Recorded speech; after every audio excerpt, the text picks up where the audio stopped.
Welcome to the Geniuses of Copywriting podcast, a peek into the minds and strategies of the world's greatest copywriters, marketers, and persuasion experts. And now, here's your host, Brian Casangina.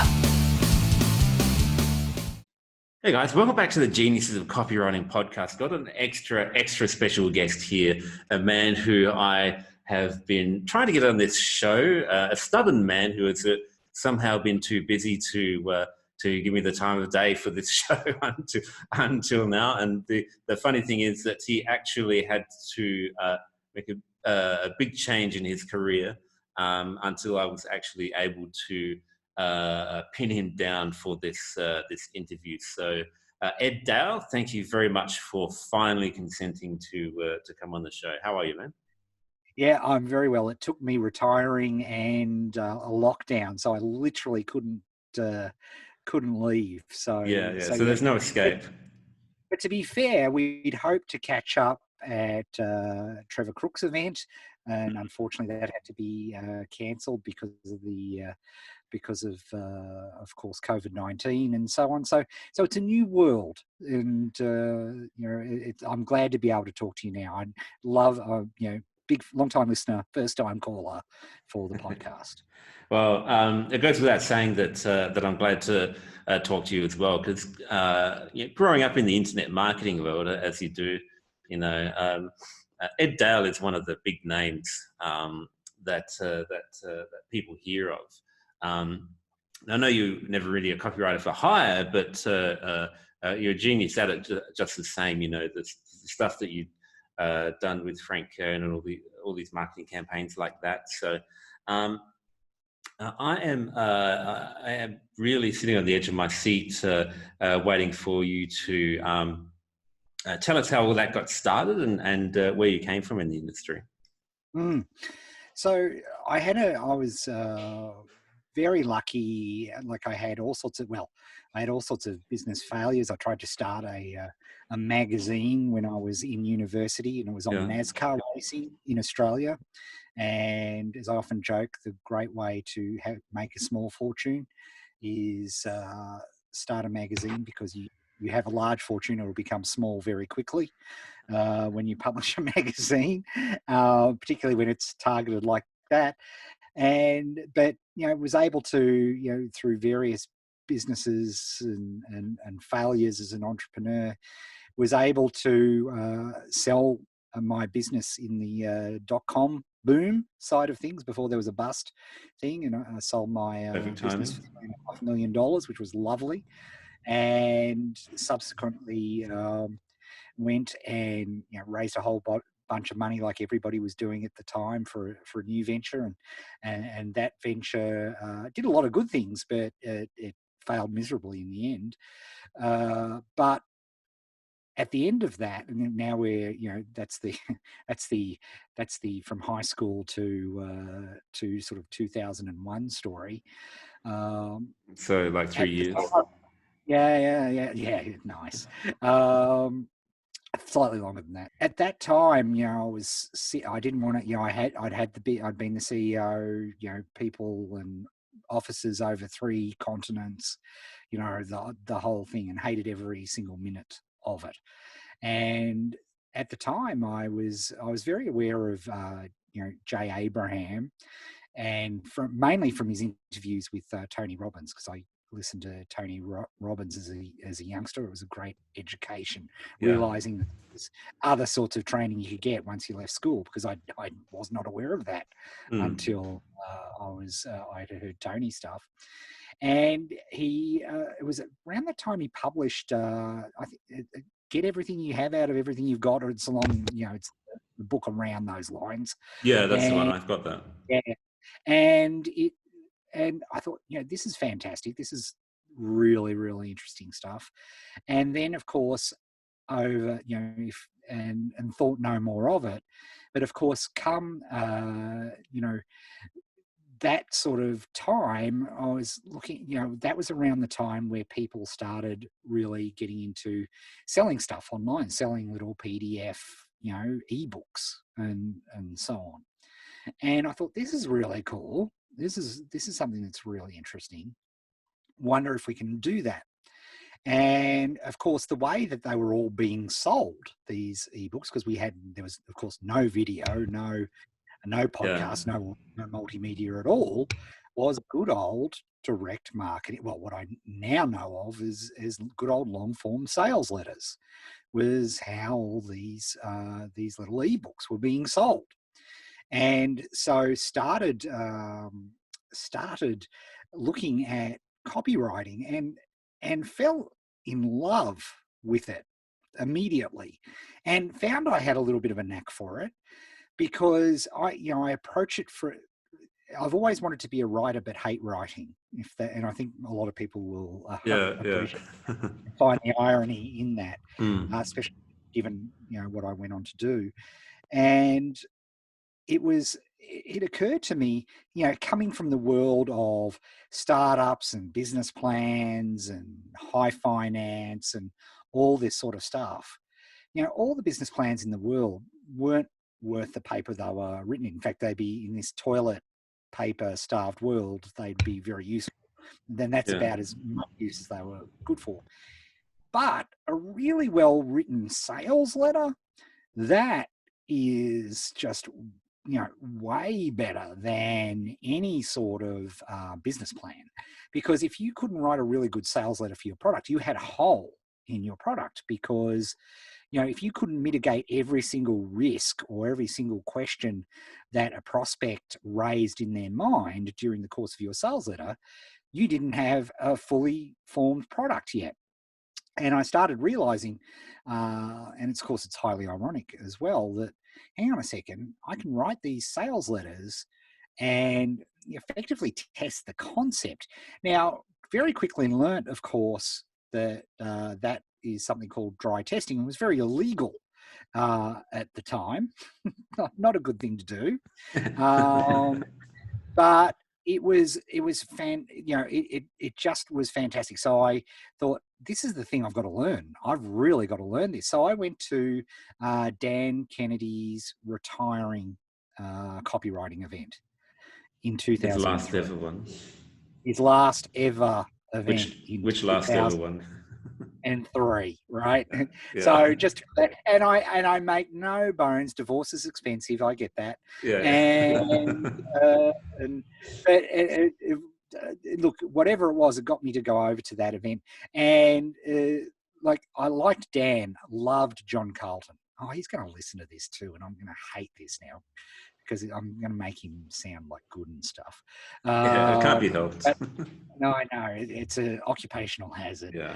But the way he taught and the way he taught about copy was fantastic. And I was in a very fortunate position that I was able to work with people. I could hire people and figure out this ebook thing. And it worked. This ebook, we created this initial bunch of ebooks. One was, how to have a Cinderella wedding on a pauper's budget, how to catch trout in streams, all this sort of, it was these sorts of things.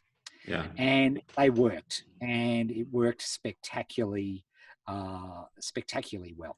So, and I realized that the thing that made it work, where the magic occurred, was not the product creation, was not the mechanics of course, it was all voodoo back then. It's not like now where we have all these amazing shopping carts and all this stuff, like you were coding everything yourself at that point. And so it seemed like voodoo, but the real magic, of course, was the copywriting. And that was where it happened. So, and the thing that occurred to me looking at all of these, copywriters, John Carlton, Dan Kennedy, you name them, when you trace, one thing I learned very early on, and it's a great piece of advice.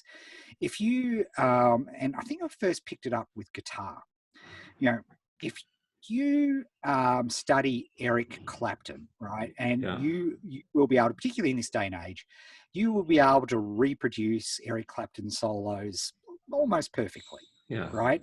But you'll never develop your own style. You'll always be a cover band. You'll always be Eric Clapton. Right. The real trick, if you want to learn any discipline, is to figure out who you really admire, say like Eric Clapton, but then actually look at, okay, where did he learn from? Yeah. That's the real trick.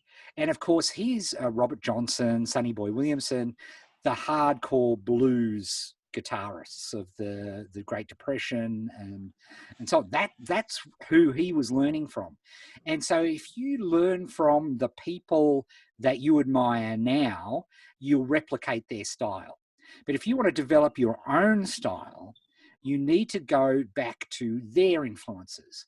And of course, every single road led to Gary Halbert. Yeah. You know, people don't realize, of course, Dan Kennedy's very first job was working in Ohio, working for Gary in his heraldry business, right? That was his very first job, right? And Jay Abraham, his go-to guy for copy was always Gary Halbert, right? It's all roads led to John Carlton did his apprenticeship with Gary Halbert. So, being Aussie, you have some appreciation for this, Brian. We are world renowned for our bluntness in all things. You know, we don't have a lot of shame when it comes to it comes because we're all sort of descendants of convicts, I think. Yeah. But I was in Atlanta at actually another conference learning about copywriting, a second conference after the Dan Kennedy retirement conference, another one that he was putting on. and I thought, you know how Gary, in his very famous Gary Halbert letter, which of course should not be unknown to anybody who's listening to this podcast. Oh, for sure. He always put his phone number in the newsletter. It was there on every single front page of every newsletter. He put his phone number. And I thought, you know what? I'm in Atlanta and I just want to ring him up and thank him for everything he's done, because I subsequently, of course, devoured every single letter that he had, and became. I've got an original version of the Boron letters. Literally, hear that? It literally sits right there. You know, it's the original handwritten, damaged version, and pride of possession. Still one of the most amazing, to this day, one of the most amazing copywriting tomes you could possibly get. And I thought, you know what? I'll ring him up. And I fully expected to get some secretary or something. And I was just going to say, look, I'm leaving a message for Gary. I just wanted to say thank you for everything. And if I could ever take him out for lunch, that'd be great. Anyway, call. And guess what? Gary answers. Yeah. He answers. I said, oh, Gary, this is great. And he, for some reason, he had an affinity with Australians. I think it was his time in the Navy. And he, and we just got to chatting. I said, look, I'd love to take you out to lunch. He said, oh, that'd be great. And I was in Atlanta and I said, I'll come tomorrow. I said, I'm ditching this conference. I'll take you out to lunch.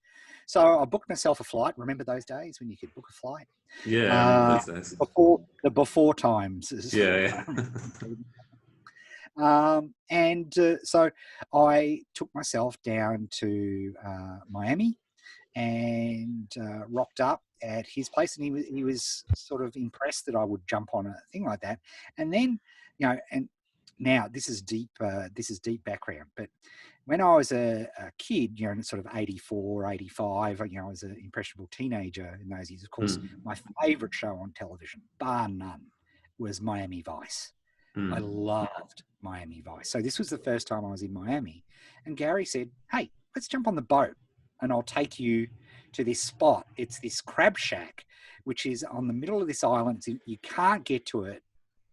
It's only known by locals, and it's where all the supermodels and all the who's who of Miami hang out to have a private lunch. Nice. Okay? This is insane, right? This is like here I am with my absolute hero, Gary Halbert, and now I'm on a boat, and it was a little dinghy, nothing flat. It wasn't like a Crockett with the alligator lashed to the stern. Yeah. But it was. This was just blown my little country Beechworth, Victoria mind what I was doing right now. And this shack was extraordinary. It was this out of the way place. And we got on like a house on fire because unlike, pardon me, unlike most people, I think, who Gary ran into at those times, I wasn't trying to suck, as he used to say, suck his bone marrow dry.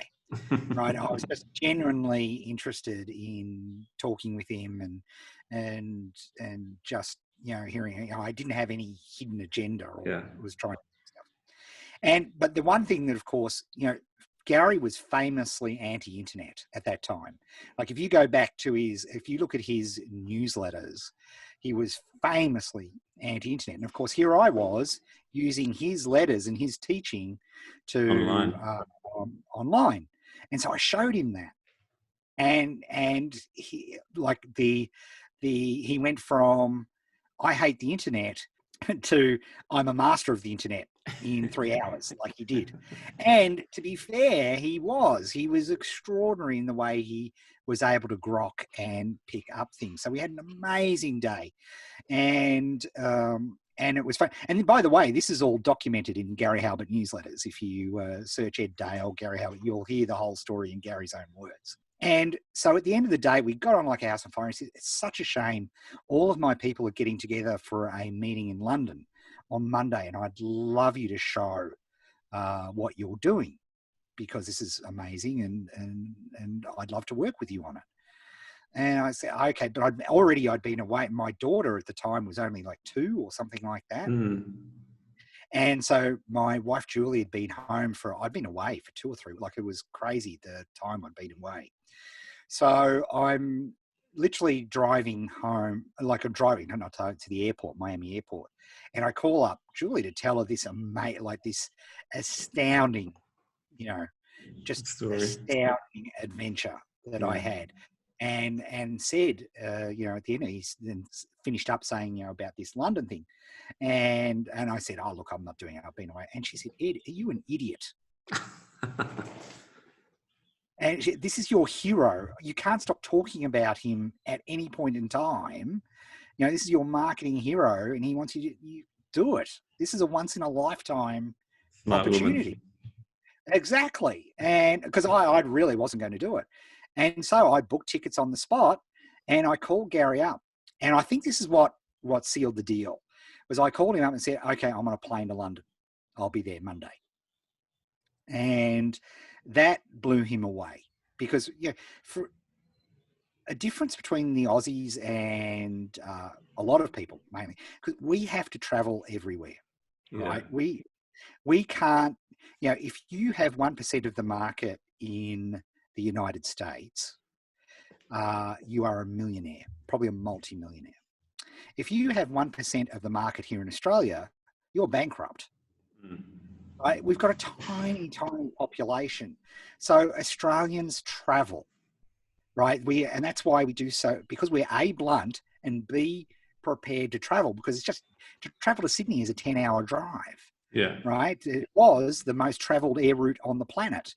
Right, until as I say, they stopped all the flights in the before times, and so so this was and that was the start of it. And again, it's all, I won't go into any more of the story because it's all documented in the newsletter. I hired Gary exclusively to work with me and to just work on internet stuff. There are an extraordinary number of stories and so on, but I got I spent well over, multiple 6 figures on projects with Gary. And it was the best money I could have spent ever because I got to see firsthand his processes and learn his processes firsthand. And unlike Caleb and Sam and people that you've had on who can tell you all sorts of stories of all the stuff they had to do as a protege, because I hired him, I had a different relationship. So I never had to inject his butt with hormones or do any of those other that some of the proteges that came after me did. So I was very lucky in that sense. So, but you're absolutely right. So I took all that knowledge and instead of becoming a copywriter, channeled it all into my own projects. And So that was with what became the challenge, which was an incredible project, which resulted in I've trained more people to start online businesses than anyone else on the planet. I went on and created a whole bunch of businesses, and at the core of each of those businesses, and this is a message I really want to get across to listeners to this podcast, and why copywriting is the skill I insist everybody learn, right? Regardless, I don't care who you are, whether you plan on writing copy or you just plan on doing a great business, because those skills that you learn from creating a good sales letter are exactly the same skills that you need to create a good business plan, to create a robust business. It's the most important thing you could possibly do. Yeah.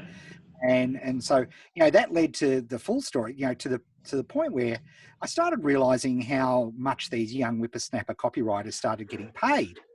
And I turned 50 this year, and I had no intention of jumping around on Instagram or recording TikToks or getting hair plugs or any of those sorts of things that needed, seemed to be a requirement of being an influencer and a mover and shaker. Yeah. And so I said, I'm out, right? I'm done. And one of the reasons it gave me the confidence to say that I'm done, because nobody retires really, is that I realized that if these young whippersnappers can write a sales letter, well, I can write a sales letter.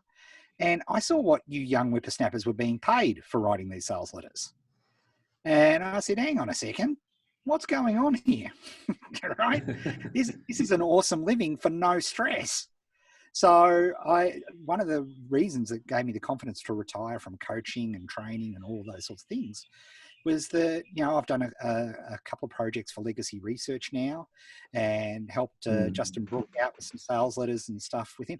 And so I am living the life of Riley, doing writing, going back to my roots, writing copy for people, because it's bloody lucrative. And so I thought, what am I doing? Smashing myself for all this when I can just, write people, and look, copywriters are a humble bunch, aren't they, Brian? They Totally.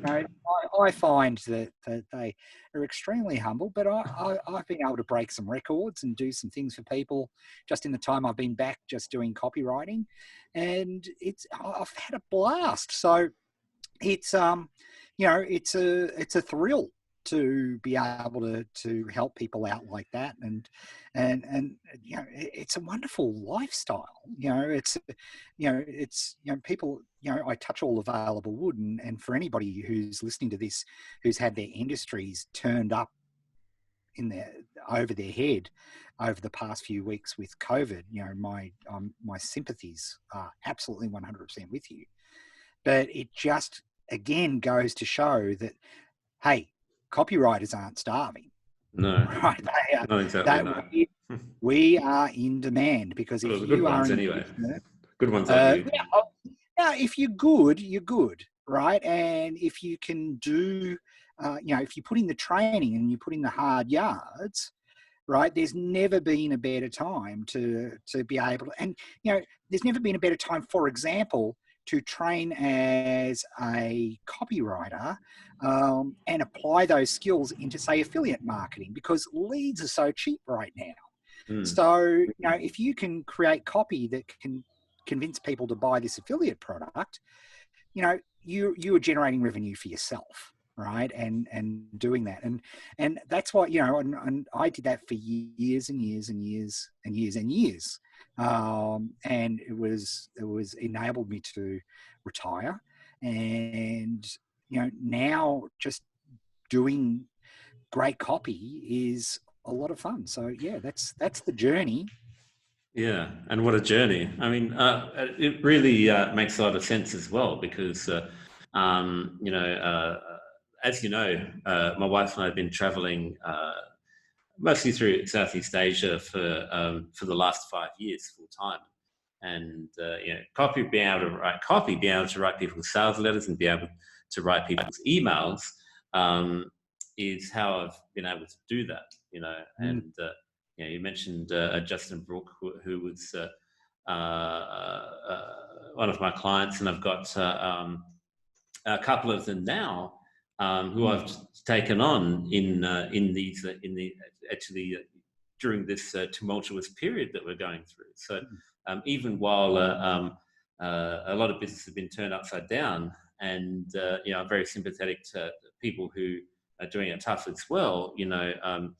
In the case of writing copy, it's an industry that just keeps on going. In fact, it's even more important during times like this, because there's never been a more important time where it's been more crucial to be able to sell something. Would you agree with that? Oh, absolutely. And I'm reminded of the story that Frank tells often, Frank Kern.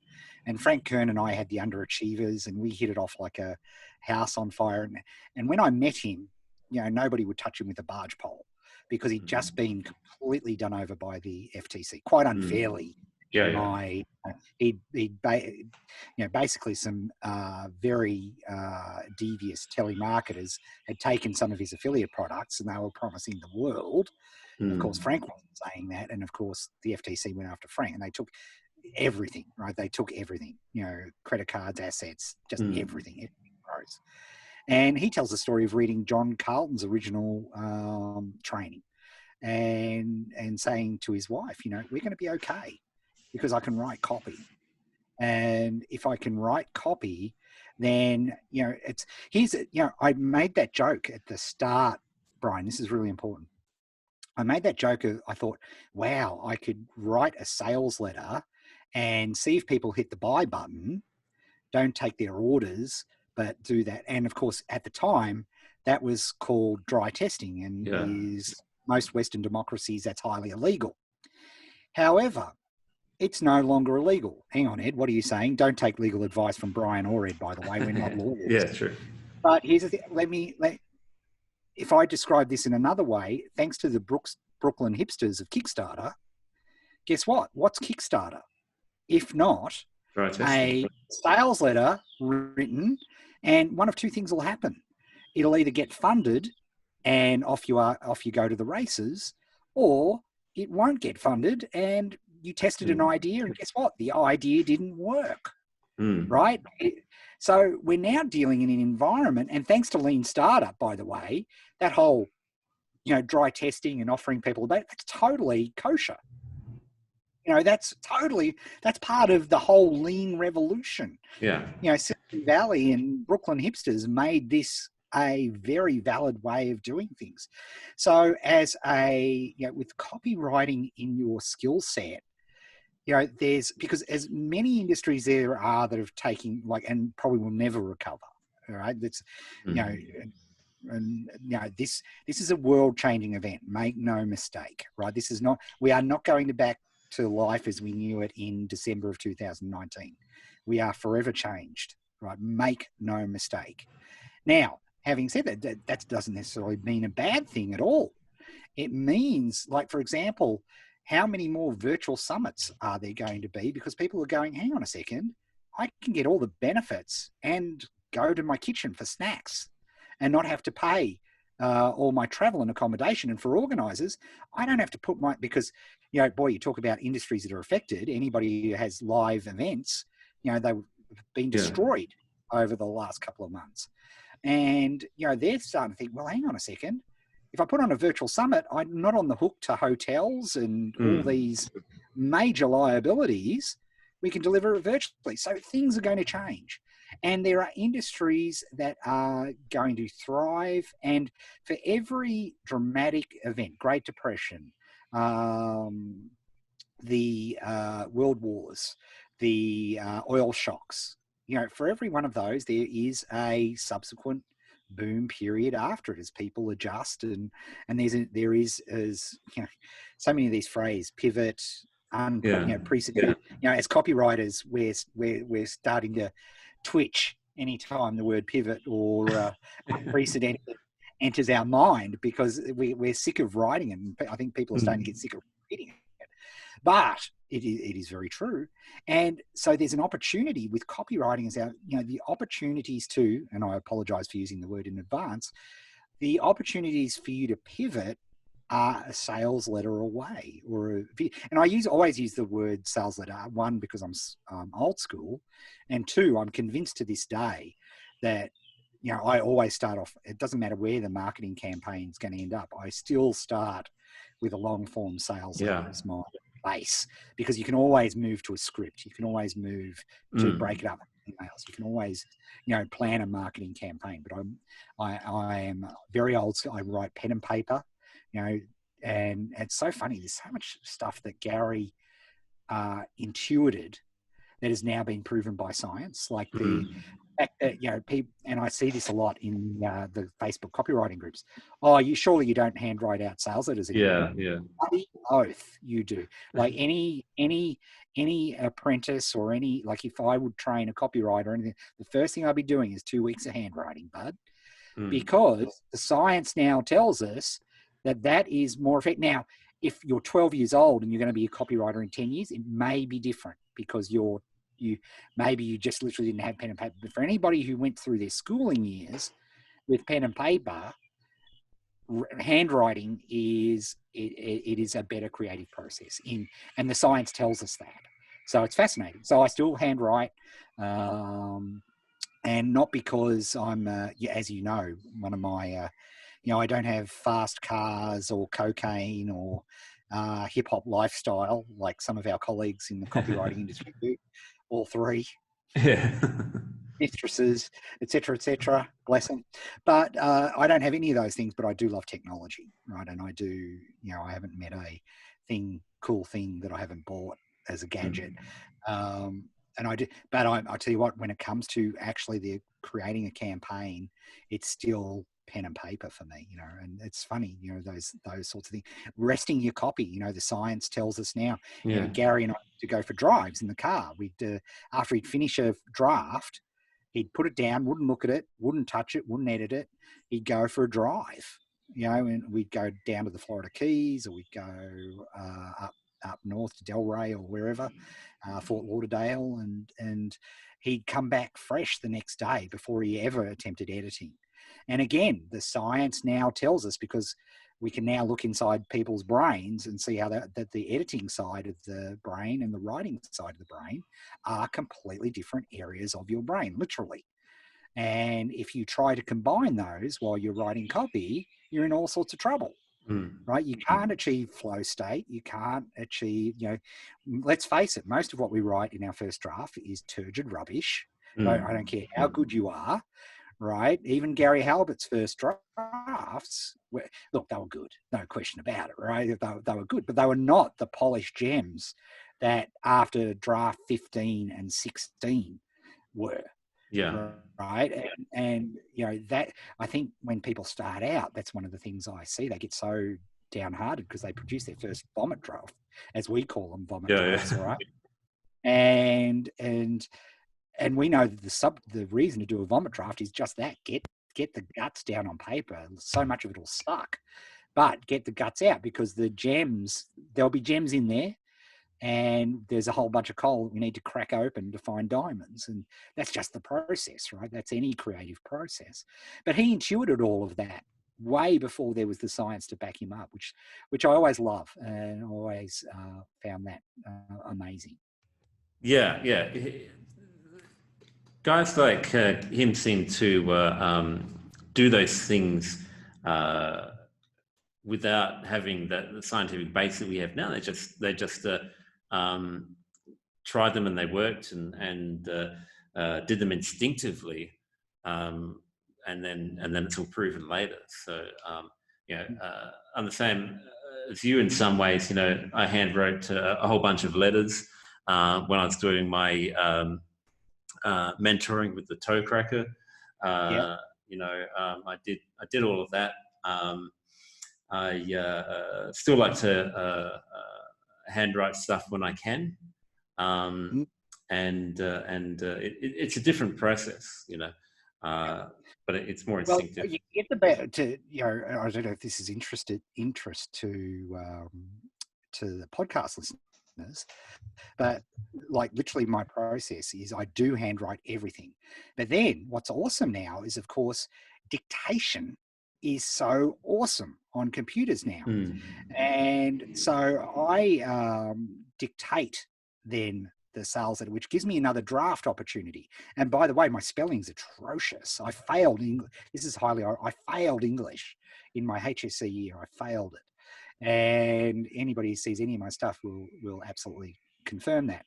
But I then, before I go into editing phase, I literally do a dictation, and dictation's super fast. When you've got it written in front of you, dictation on your computer is intensely fast, right? And it also helps you save a whole bunch of time editing because you don't get the spelling mistakes. And it's so accurate now, right? It is so if you tried it a few years ago and you gave it up as a bad joke, because it was a bad joke, is, so I dictate back into into thing, and then off I go for editing and then edit digitally. So I get the best of all worlds. The other thing that I love to do, and another one of Gary's favorite techniques, I find particularly when I'm working with clients, that the best thing to do is just to get them on a Zoom call, just like you and I are doing here. And then I use a piece of software called Descript, Descript. It is astounding. Like, as ability, look, it won't do word for word transcription, but it breaks up paragraphs. It does sentences. It identifies both of the speakers, and it allows you to very quickly log that call to grab the gems out of it, the phrases that you'll use in your copywriting and so on. So that's two processes that I use. So I love interviewing clients and recording those interviews and then putting them into Descript for a free and computer-based transcription, but it's good enough for you to be able to go through there and edit, and it time codes it as well. Yeah. So you can go to the part in the recording, which is real handy later on if you end up you might use that soundbite for a video.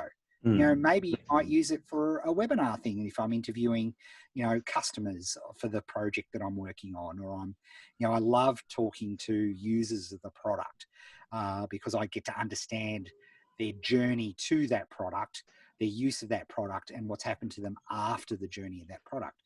And by interviewing them in that way, it's amazing what gems you can get for your copywriting. Yeah, I do the same thing with all my clients. I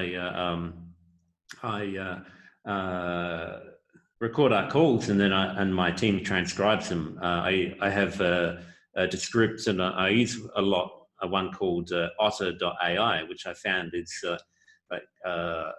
pretty much one of the most accurate ones out there. Which is tough because they tend to have trouble with our sexy Aussie accents. They love American accents that designed that way, but the way we talk in our sexy way, that they don't understand that. But Otter and Descript are some of the most accurate ones that I've used. Well, so I use that owned by process. an Australian, Andrew Murray, who is Australian. So it's pretty good on the pretty good on the Aussie voice now. But yeah, like it's great with actually a lot. But the point being, whichever tool you use, or indeed if you go old school, transcriptions are effectively $1 a minute, right? Just so having somebody, and it's just it's totally worth your while. I'm retired, so I have no VAs, no anybody, nothing, no team, nothing. So that's why I use Descript, because I'm just can't be bothered. Yeah, fantastic tool. What do you see has been some big changes in copywriting? The principles never change. This is something that Dan Kennedy drilled into me from the time that I ordered some big boxes of his stuff, including a bunch of his seminars that he ran back in the 90s, and forward from there. This is something that he always talked about. The principles never changed. So that's one thing which we've already established. Right? That is very true. But one thing that the grandmasters never had to deal with is frequency. Okay, they when Gary was at his prime, Dan at his prime, all the greats, there was 4 channels on TV Yeah. a couple of radio stations and newspapers, and of course the good old letter, right? That's it, right? They never had to deal with frequency. We do, right? And it doesn't change the fundament, like the way people make a decision and the way they emotionally think through a decision and then logically follow. None of that changes, right?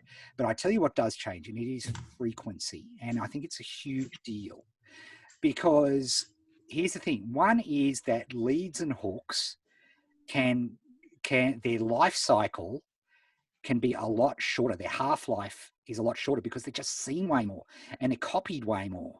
And this is the issue of, like, I think I see with, if you look at what young copywriters and juniors have to tackle today, because if they use the same phrases, that you could get away with using exactly the same phrases in 1980, not pre-internet, right? Even the start of the internet, you can't now, right? Because they've seen them. And as Todd Brown, I love the way he puts it, mental opt-out. As soon as people see, and this is the number one challenge, right here, mental opt-out, is because of frequency, which the grandmasters didn't have to deal with. If you use a hackneyed phrase, or even a phrase that was beautifully crafted and was, for its time, just astounding piece of copy, right? If people have seen it enough times, right, and because of sheer frequency and the number of messages that we see on a daily basis, then you have to pay attention to that. So, the issue, I never saw, for example, more destruction of email value than in the past 6 weeks. Why? Because every Tom, Dick, and Harry that you ever emailed from the last, since email existed, emailed you. And what did they email you, Brian? COVID-19 update. Yeah. We know everybody's struggling. What? Yeah, what? You weren't, your team wasn't hygienic before this happened? What, you didn't care about me before this? I've never seen more disastrous destruction of email value than that. And that is a classic case of, tail wagging dog, right? It makes no sense. The positive part of this, and this is why, any time you're using generic statements like businesses, all businesses will benefit from blah, blah. Yeah. No. All florists will benefit. That's better. All florists specializing in commercial business, that's even better still. Yeah. Right. And then using the terminology of that industry. You could be a lazier copywriter pre-today, in the sense that, because you could get away with because guess what? We didn't have targeting tools that allowed us to be any more detailed than that. Right. So I think this issue in copy of us having to deal with frequency, which means it's incumbent upon us in 2 elements. It's incumbent upon us to tell a story in a way that, not necessarily, the fundamentals of the story and storytelling haven't changed and will not change. Yeah. The hero's journey, et cetera, blah, blah, blah, will not change. But it is incumbent upon you as the copywriter to tell that story in an engaging, entertaining way that lights up a person's day and cuts through the frequency and because the moment you use a generality, the moment you use we're focusing on options trading, because if that person probably is bombarded by option trading lists and Facebook ads and all these sorts of things, defined options trade, right? Unless you are able to, through some form of unique day, is under stress. It's all about deletion, right? It's all about deletion, right? That's how the brain keeps you safe. No. Mm-hmm. Right? It's the default. And for somebody to give us the time of day, it's a mirror.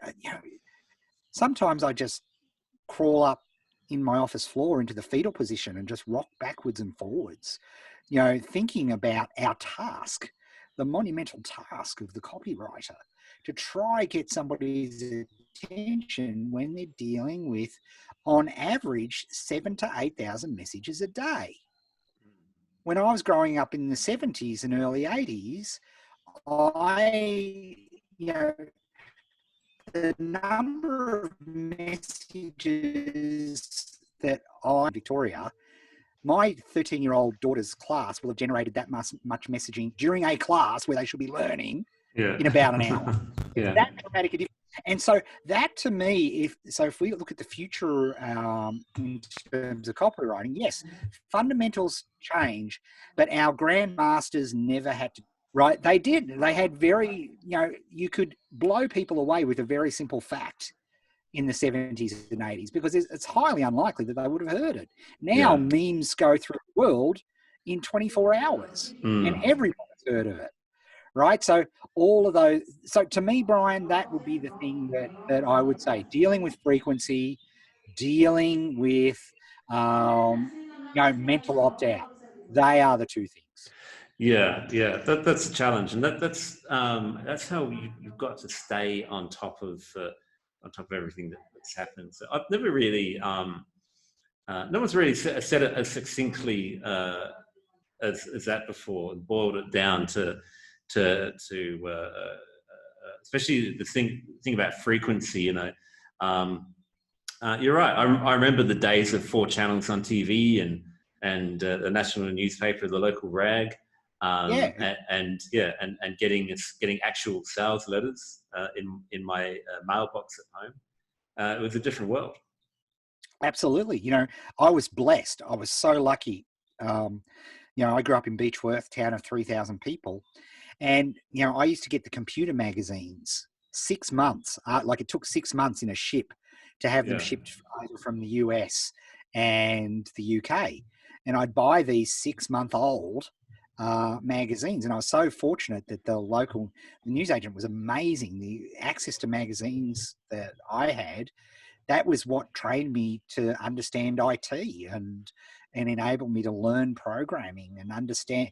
If I didn't have that, because I had no access to the outside world, it was a very small world back then. So, it's fascinating, and that's why you have to give your niche as a copywriter. You have to give your niche the respect it deserves, right? You have to respect it, and you respect it by using their terminology, by really getting to understand their pains, gains, and jobs to be done, which are typically universal pains, gains, and jobs to be done, right? They are universal, but they're expressed in a different way. They're different for a funeral home as compared to somebody who does windows and doors for a living, or is running a financial newsletter versus a real estate agency or training real estate agents, right? You have to give your market the respect, and that's incumbent upon the copywriter. And here's if you're allowed, there's one other thing that I'm very excited about. And it's this artificial intelligence, not in the way that I'm seeing it done, in the sense that artificial intelligence can write your sales letters. Right. I'm not, I don't think I'm a Luddite on this. I think we're a way from that. However, I will tell you one thing that I'm very excited about is artificial intelligence abilities to take huge masses of data and find extraordinary distinctions in that data is going to be a goldmine for copywriters over the next 5 years, I think. Right? You forget artificial intelligence writing sales letters, but we have, Facebook, it's frightening how many points of data. This is what's hilarious. All these people, I'm not going to put a contact tracing, I'm not going to put any government contact tracing app on my phone as they write it on Facebook. Hello. Guess what? Facebook knows way more about you than possibly know. If they actually turned on the algorithms, they would freak you out. They would scare you. You already think they're listening to you over the phone. No, they're not. They just they see your actions, and they're able to use artificial intelligence to analyze that. So I'm very interested and intrigued about what artificial intelligence will help us copywriters in finding unique distinctions, which give us unique mechanisms, which give us amazing and interesting ways to avoid mental opt-out because of insights that, because there's no way an individual human could possibly absorb all the data to understand those insights. So I'm very excited about that area of going forward as well. Yeah, so that's very true. Remember, it brings back something that our friend Ben Simkin mentioned at that Poland event, which amazed me. That when he was talking about Facebook ads, they have 1 million points of data on each person. So it's just the mass of data that they have on people. This is why. Like I have an offer in the dating niche, which is running on Facebook ads, and it's for women. So we just for our targeting, it's all US, Canada, UK, Australia, and then women, and that's pretty much it. The algorithm and the data knows the best. Train people. it up. It trains the pixel and it's that they know who to send it to and who not to send it to. I don't use any interests, or we do use other tricks to run different ads, but there's big patches of my advertising where it's just, Facebook, send this to women in these countries, and it's profitable. So that's the amazing thing. Let me tell you this, Brian, and this is for all the copywriters listening here, because of the work that I've been doing with ad skills. The number one topic on every mega ad buyer's lips right now is well, they call it creative in their language, right? But in our language, copy, right? Because it doesn't matter if you get that traffic, if you can't convert that traffic, they look way better as ad buyers if the conversion is better. Right? They look better. So, you talk about opportunities for copywriters, being a copywriter for a ad agency, to be able to write that short form Facebook style ads, that's copy too. Right? The fundamentals don't change just because, right? It's in some ways it's the hardest of all copywriting, because what was the Mark Twain? I was going to write you a long letter, but sorry, I was going to write you a short letter, but I didn't have the time, so I wrote you a long one. Yeah. That's very true. Yeah, right. So that is a very interesting area for copywriters as well. Yeah, it's very true, and it has to be compliant as well. So you still have to make a good marketing argument without making all those claims that we've been able to make over the years. You don't have pain in your arsenal, for example, on Facebook. You can't use our number one weapon of telling you how awful your life is and how tragic it is, and we can show you the light. You can't use it. You've got to, exactly right. So it's got its challenges. That's very, very, very true. So it's one of the bigger areas, of opportunity for copywriters now. Like you say, is besides that, it's in the conversion. It's one of the keys to this offer, which we've got on traffic. If we weren't getting the upsell rate, take rate that we were, if we weren't converting like we were, if we didn't have the average order value that we have, we wouldn't be able to afford to keep running these ads, because it's about turning that click into a buyer. So that's a very good distinction that you make there. 100%. So all right. So what courses and books and opt-ins and that's right, I forgot, you're retired. So there's nothing that people get. I have nothing. Nothing to pitch. I'm enjoying the freedom of being able to tell it exactly like it is. But go well. I'll say this, that there's never been a better time to learn the craft of copywriting than right now. But you have to balance. Let me leave you with this. You have to. Nothing beats writing copy, right? Don't just read. Don't just join in the Facebook groups and convince yourself that you're learning copy, right? It only happens when you put pen to paper, when you're actually writing. That's the only time you're learning, right? It's you're studying all the other times. You're getting book knowledge, but until you commit that ink to paper or type, you're not making you're not making progress. So Exactly. so please keep that in mind. That rather than opting into anything I have, do me the favor of maybe writing, hitting the timer for 50 minutes and doing some copywriting practice. Maybe handwrite a sales letter, because that's a good piece of training, let me tell you. Yeah, definitely. So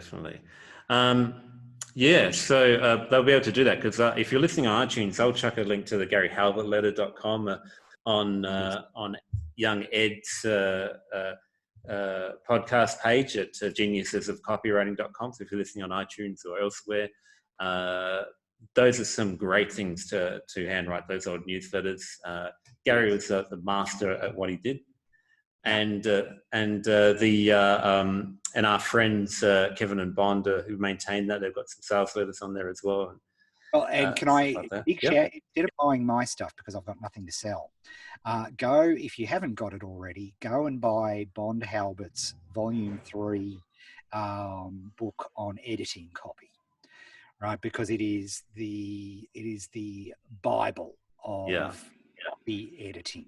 As opposed to copywriting, copy editing, which is a completely different skill set, and one that you need to master as well. So don't do anything for me. Go to the Gary Halbert Letter, go to buy Bond's guide on that. And who else can I recommend? This is very freeing. Who else can I recommend stuff? Oh, the other one, the fellow Agora copywriter, Evaldo Albuquerque.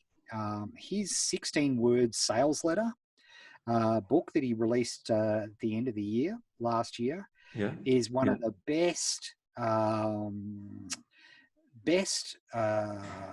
methodologies for you to go from zero to a vomit draft I've seen.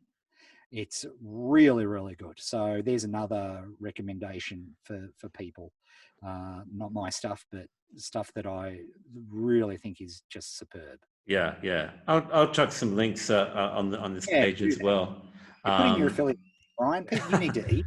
Oh, Amazon just slashed their affiliate payouts, which is crazy. But they went traffic. Yeah, exactly. They went from stuff all to absolutely stuff all with these affiliate commissions. So. But both books are on Amazon and both highly recommended. They come from the recommendation of Ed Dale himself, so they're good. You can get a beer. The beer's cheap where he is, so just a few of you use his link, please. Yeah. All right. Thanks for sharing with that, Ed. It's been absolutely incredible the stuff that you talked about. I'm so glad that. I'm glad now that it's worth the wait. We waited until you were free and unfettered, so that in the golden years of your retirement, you can come out and say it like it is. So I really appreciate that. No, my absolute pleasure, Brian. No problems. And I would